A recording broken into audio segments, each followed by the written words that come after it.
A paz do Senhor, querida classe do discipulado, que alegria estarmos juntos novamente.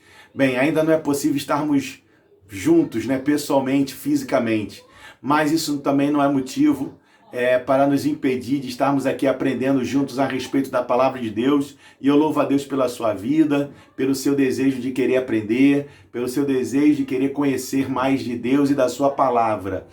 Nós vamos, antes de trazermos aqui a aula, orarmos ao Senhor para que Ele venha nos abençoar de uma forma especial.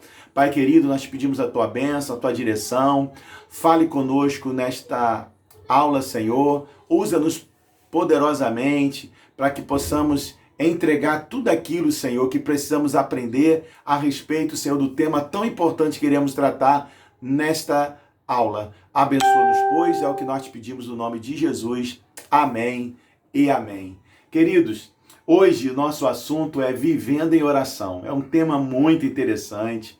Eu acho que todo cristão ele precisa entender o valor da oração, o propósito da oração, o objetivo da oração, porque a oração é uma arma que Deus nos deu, né, para muitas utilidades, e nós vamos estar falando a respeito disso aqui. Bem, o texto que nós vamos usar, o texto bíblico da nossa classe, o texto bíblico base, está em Mateus capítulo de número 6, a partir do versículo de número 5, que diz assim: E quando orares, não seja como os hipócritas, pois se comprazem orar em pé nas sinagogas e as esquinas das ruas, para serem vistos pelos homens. Em verdade vos digo que já receberam o seu galardão.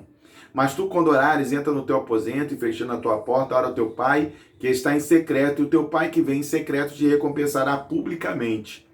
E orando, não useis de vãs repetições como os gentios, que pensam que por muito falarem, serão ouvidos. Não vos assemelheis, pois, a eles, porque vosso Pai sabe o que vos é necessário antes de vós lhe pedirdes. Amém? Então esse aqui é o texto bíblico base que nós vamos estar utilizando ele para nós aprendermos um pouco aqui a respeito da oração. E o que é orar? Orar é falar com Deus. Orar é mais do que um diálogo, né? Orar é mais do que um monólogo.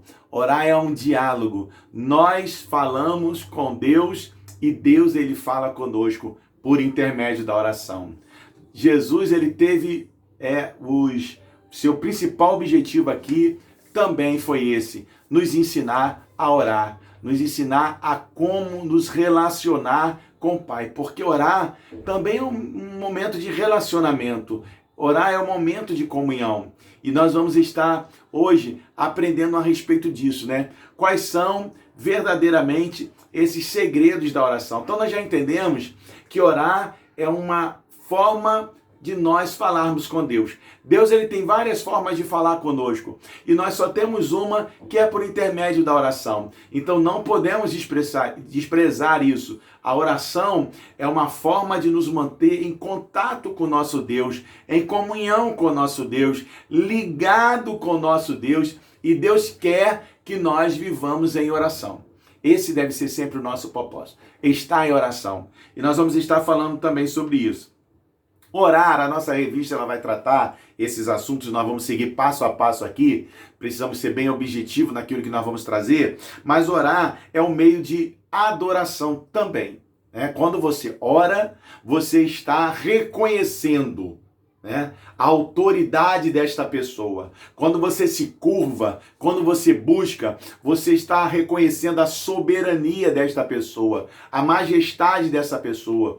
Você está se reverenciando a esta pessoa. Então, orar é o meio de adoração. Quando nós oramos, né, Deus está sendo adorado, Deus está sendo glorificado. Satanás está vendo que você está se curvando diante daquela pessoa que você reconhece como seu Deus, como seu Senhor, como seu Salvador. Então isso é uma forma de nós adorarmos a Deus. A Bíblia diz que um leproso, ele chegou diante do Senhor e ele se prostrou diante de Deus em oração, e a Bíblia diz que ele adorou. Em oração ele estava adorando a Deus.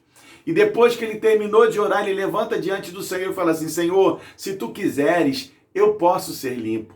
Jesus olhou para aquela oração, olhou para a forma com aquele leproso se prostrou, olhou para a forma como ele falou com Jesus, e Jesus olhou para ele e disse assim: sim, eu quero, seja limpo. Então, nós precisamos entender que oração é um meio de adoração a Deus. Os verdadeiros adoradores oram, têm prazer de orar, tem prazer de estar em comunhão com o Pai, tem prazer de estar em comunhão com o seu Deus. E isso, irmãos, é muito importante. Orar também, ele gera comunhão com Deus e com os outros, né? Quando nós oramos, né, nós oramos a Deus pelas nossas necessidades, oramos a Deus pela necessidade daqueles que estão à nossa volta, oramos a Deus, né, pelas necessidades da obra, pela necessidade da nossa sociedade. Quando nós oramos a Deus, nós reconhecemos o que Deus é para as nossas vidas, né? Mas orar, ela é muito mais do que uma individualidade. Orar também é conjunto, por isso que a oração gera comunhão. A oração, ela gera comunhão sua com Deus, e a oração, ela gera sua comunhão com as pessoas que estão ao seu lado.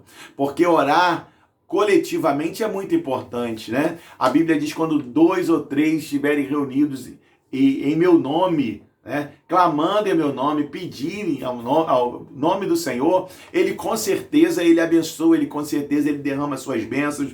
Então, a oração, ela gera essa comunhão, e essa comunhão é muito importante. Oração, ela também é uma forma de confessar, né?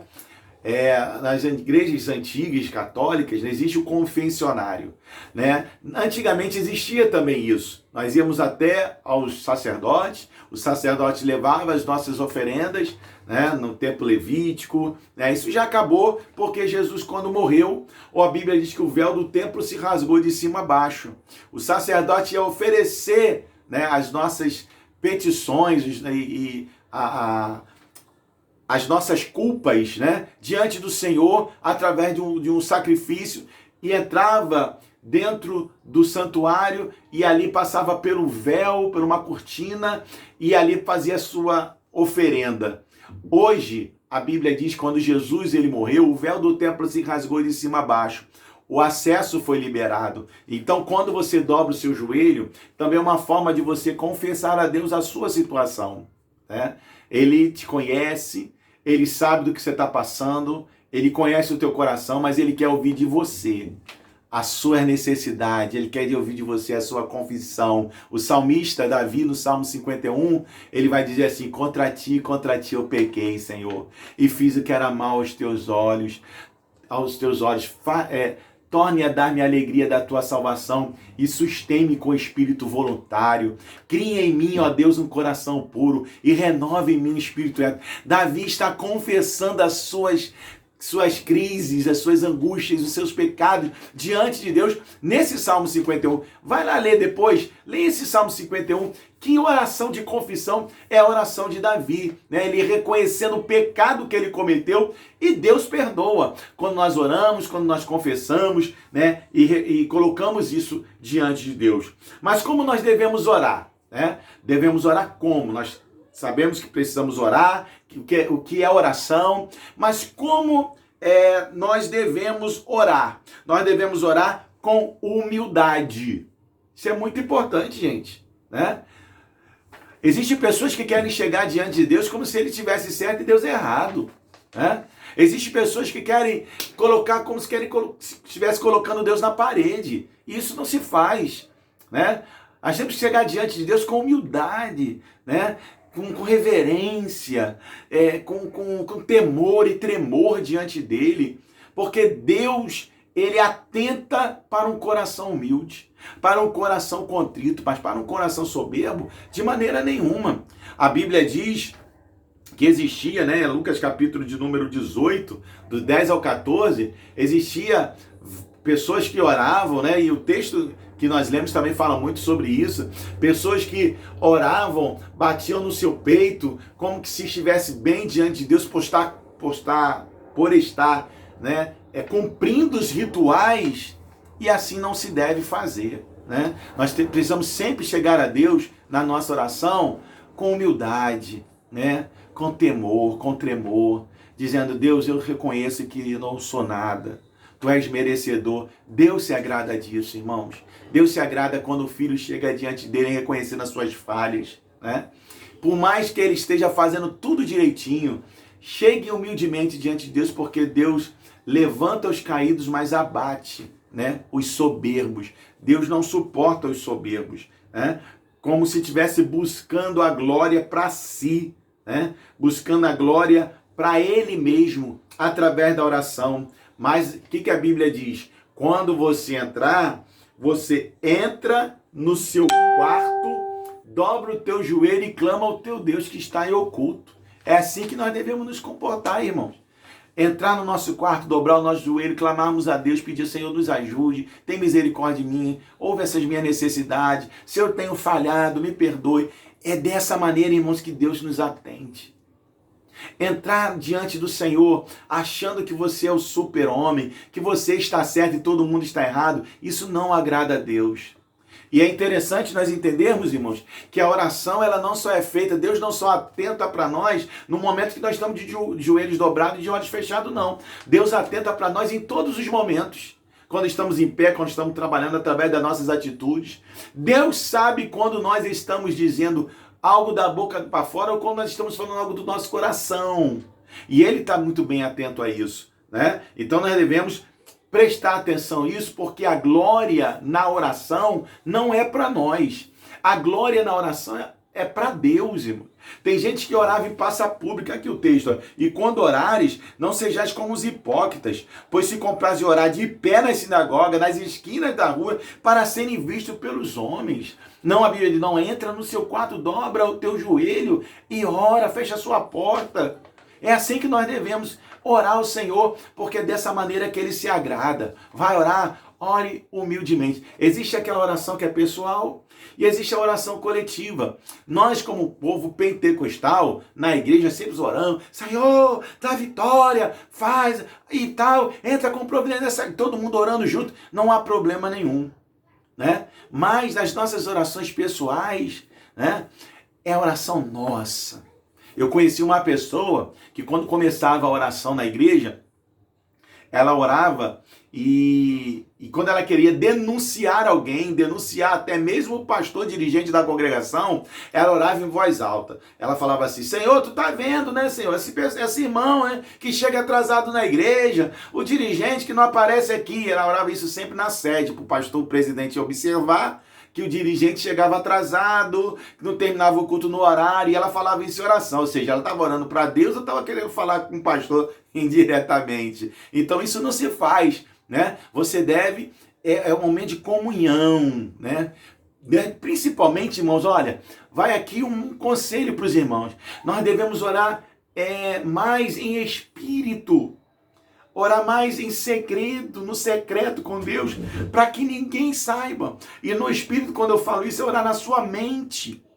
Por quê? Porque Satanás, ele pode estar enviando um dos seus agentes para ver a sua necessidade e, às vezes, enviar aquilo que você precisa, mas não é aquilo que Deus quer te dar. Porque nem sempre aquilo que a gente pede a Deus é algo bom para a gente, irmãos. Quem conhece o que é bom para nós é Deus. Então o Satanás, ele vem nos dar aquilo e a gente pensa: Deus ouviu nas nossas orações. E na realidade ele não ouviu. Foi Satanás que ouviu você falar em voz alta. Então lá vai um conselho: quando é algo pessoal, por exemplo, Senhor, me dá uma esposa, ela tem que ser assim, assim, assim. Satanás manda a pessoa do jeito que você quer. Aí você vai pensar que foi Deus que te deu, e na realidade não foi. Na realidade, Deus não dá esposa para ninguém, nem marido para ninguém. Essas escolhas são nossas, né? Mas nós temos que tomar cuidado com isso, porque nas nossas orações, às vezes o adversário se aproveita para tentar nos deixar mal, né? E isso não pode acontecer conosco. É muito importante também que nós devemos orar, né, objetivamente. Nós não podemos, por muito falar, diz o texto aqui, aí orando, não usei de vãs repetições, como os gentios pensavam que por muito falarem seriam ouvidos. Não. Seja objetivo na sua oração. Seja direto na sua oração. Né? Seja, né, conciso na sua oração. Deus se agrada disso. Então, seja objetivo quando você for orar. E orem cumprindo os princípios estabelecidos por Deus através da sua palavra. E a oração do Pai Nosso, ela nos ensina muito isso, né? Quando Jesus vai ensinar a oração do Pai Nosso, ele não está dizendo que nós devemos rezar o Pai Nosso, né? Como se fosse uma reza, né? Ali está uma oração modelo. A quem nós devemos orar? Ao Pai. Por que ao Pai? Porque Deus quer que nós entendamos que a nossa relação, né, com o Todo-Poderoso não é a relação de uma pessoa vil com aquele que é grandioso e não temos como alcançá-lo. Jesus está dizendo assim, olha, você vai estar orando ao Pai. Olha que bênção, irmãos. Uma oração ao Pai. Pai nosso. Não é pai deles, não é pai do irmão, é meu Pai. Então, essa oração é uma oração que nos ensina a orar com intimidade, com reconhecimento, né? É uma oração que nos ensina muitas coisas, inclusive sobre perdão, né? Que como que nós queremos o perdão de Deus se não perdoamos os nossos irmãos, não é isso? Então, a oração do Pai Nosso é uma oração modelo que nos ensina muitas coisas. Oração, né? Ela é também, Jesus nos ensinou que orar nos convida, Jesus aqui, ele está ensinando-nos que ele, para nos pedir para orar, ele também deu exemplo disso. Ou seja, Jesus orou e nos convida para orar. Olha só que coisa linda, irmãos. Jesus, ele não é aquela pessoa que faz o que eu mando e não faça o que eu faço. Jesus, ele não somente ensinou, mas como ele deu exemplo daquilo que ele ensinou. Ele não te falou para batizar e não batizou. Jesus batizou também. Jesus não te ensinou a orar e ele não orou. Ele orou também e orou muito. A Bíblia quase todo o tempo está dizendo que Jesus está no monte, os discípulos estão indo e Jesus vai para o monte orar. Jesus vivia em oração. Certa vez ele pede os discípulos para orar com ele, os discípulos não conseguem, dormem. E Jesus está ali numa batalha espiritual através da oração, né? Suando gotas de sangue, porque é o momento que Jesus está para ser preso. Então, a oração, Jesus dá exemplo disso. Então Jesus está dizendo assim, olha, isso é importantíssimo para a vida de vocês. Vocês precisam viver uma vida de oração. E aí vai o que eu sempre digo para todos os irmãos da nossa igreja. Orar é muito mais do que uma atitude. De você ou estar de joelho, ou estar de pé, de mão levantada. Orar é um estado de espírito. Você deve, por isso que o tema da nossa lição fala sobre viver em oração. Por quê? Porque aonde você estiver, o que você estiver fazendo, seja dentro da sua casa ou no seu trabalho, ou indo para o seu trabalho, não importa o momento em que você esteja, você deve estar orando em espírito. Não importa se você está de olhos abertos, não importa se você está de olhos fechados. Tem momento que a gente pode fechar os nossos olhos, né, para orar. Tem momentos que não dá. Você está dirigindo, você está falando com Deus. Você está lavando uma louça, você está falando com Deus. Você está no seu trabalho e você está falando com Deus e não tem como às vezes fechar os olhos. Mas não importa. O importante é que você ore. Ore no monte, ore dentro da sua casa, ore na igreja. A igreja, né? A Bíblia diz, o próprio Jesus falando, ele diz, a minha casa é chamada casa de oração. Ali é um lugar de orar. Existem pessoas que chegam na igreja e nem oram, irmãos. Mal dobram o joelho, passam a mão no rosto e falam, Senhor, muito obrigado. Ali que é o lugar maior ainda de oração. Ah, mas é só na igreja? Não, nós temos que orar em casa, nós temos que orar no monte, nós temos que orar em todos os lugares. Como eu disse, oração é mais do que uma atitude, oração, ela é um estado. A igreja primitiva, ela viveu em oração e Deus deu um crescimento poderoso. Deus livrou Pedro da prisão porque a igreja estava orando por ele a Deus. E nós, irmãos, precisamos viver esta vida de oração. Ele orientou os discípulos que orassem. Em João capítulo de número 14, versículo 13, eu quero deixar esse texto aqui já para os irmãos, para nós encerrarmos aqui essa aula. João 14, 13 diz assim a palavra do Senhor. Olha o texto que Jesus diz, ó. João 14, 13. E tudo quando pedires em meu nome eu farei, para que o Pai seja glorificado no Filho. Se pedires alguma coisa em meu nome, eu o farei. Então, Jesus está ensinando aqui os seus discípulos a viverem uma vida de oração. Viva uma vida de oração. Aprenda a orar. Ore perseverantemente por aquilo que você quer. Não é uma oração, daqui a pouco parou de orar. Ore objetivamente. Ore em grupo, mas ore individualmente. Pague o preço da oração e você será plenamente abençoado pelo Senhor. Efésios capítulo 6, ele vai falar sobre as armaduras de Deus a partir do versículo número 11, se não me falha a memória. 11, 16, a partir do versículo 10, se não me falha a memória. Ele vai dizer que nós devemos usar todas as armaduras de Deus. Mas quando chega no final, que você está com todas as armaduras, ele vai dizer assim, olha, orando em todo o tempo. Se existe um momento que se existe algo que nós não precisamos fazer num tempo determinado, é oração. Por isso que a oração é um estado. Porque não depende de você estar de joelho, ou você estar em pé, ou você estar tomando banho. Você está ali ligado com o Senhor. 1 Tessalonicenses capítulo 5, 17 diz, orai sem cessar. Efésios capítulo 6, versículo 18 diz, orando em todo o tempo. Então nós temos que orar sempre, em todos os momentos. E certamente Deus vai abençoar as nossas vidas. Vive em oração, esteja em oração e Deus certamente continuará te abençoando e a tua comunhão com Deus será maravilhosa. E quando a nossa comunhão com Deus é maravilhosa, a comunhão com os nossos irmãos também é. Que Deus abençoe, uma ótima aula para todos, em nome de Jesus. Amém.